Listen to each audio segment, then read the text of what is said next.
En Polynésie française, la zone littorale est le lieu privilégié des échanges entre les parties terrestres et maritimes. Cette zone est particulièrement vulnérable aux aléas climatiques de par sa proximité avec l'océan et la montée des eaux.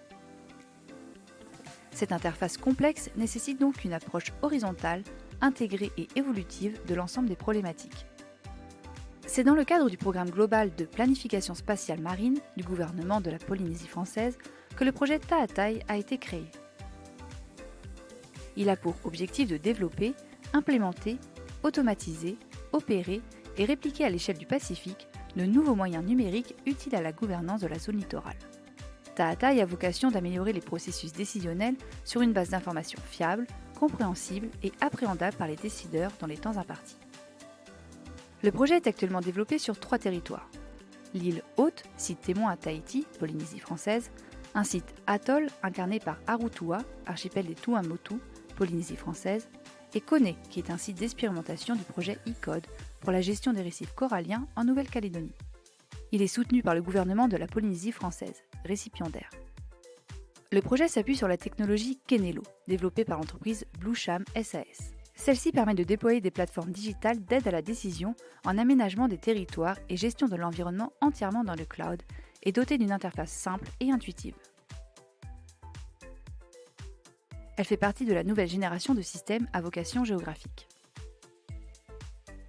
Le contenu de cette plateforme s'articule autour de plusieurs entités. La première entité représente les données. Celles-ci proviennent principalement du programme Copernicus, notamment les données Sentinel-1 SLC pour l'analyse des dynamiques de subsidence littorale et d'évolution du trait de côte. Sentinel-2 et 3 pour l'analyse de la qualité des eaux lagonaires à l'échelle, ainsi que les écosystèmes tampons et les services CAM et CMS, afin de créer des corrélations entre les évolutions constatées et les paramètres climatiques et atmosphériques. Le programme utilise également les données historiques hétérogènes qui sont exploitées via les bases de données interopérables du gouvernement de Polynésie afin de créer des bases d'apprentissage et constituer des cas de référence pour les suivis actuels.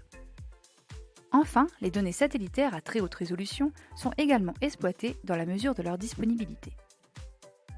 Le contenu est aussi alimenté par les algorithmes d'analyse qui exploitent des mécanismes d'apprentissage profond sur de grandes séries temporelles, des bases de données de cas de référence et sur les mécanismes de calcul distants de Kenelo. Enfin, le contenu utilise le DIAS, Data and Information Access Services, afin de faciliter l'accès aux données. L'appui du DIAS assure la reproductibilité et la mise à l'échelle des services à l'intégralité de la ZEE polynésienne et au-delà, notamment aux pays et territoires du Pacifique et de la région intertropicale. Ces nouvelles ressources numériques fournissent à la fois une meilleure compréhension de l'évolution des phénomènes en cours liés au changement climatique et l'anticipation des risques sur la zone d'usage, tandis que la technologie Kenelo rend possible l'accès à l'ensemble de ces connaissances par les décideurs au moment de la prise de décision. L'approche, basée sur la cognitique, c'est-à-dire l'automatisation du traitement de la connaissance et l'interopérabilité, est conçue pour être réplicable et opérable à moindre coût sur l'ensemble des archipels polynésiens, puis sur l'ensemble des États du Pacifique.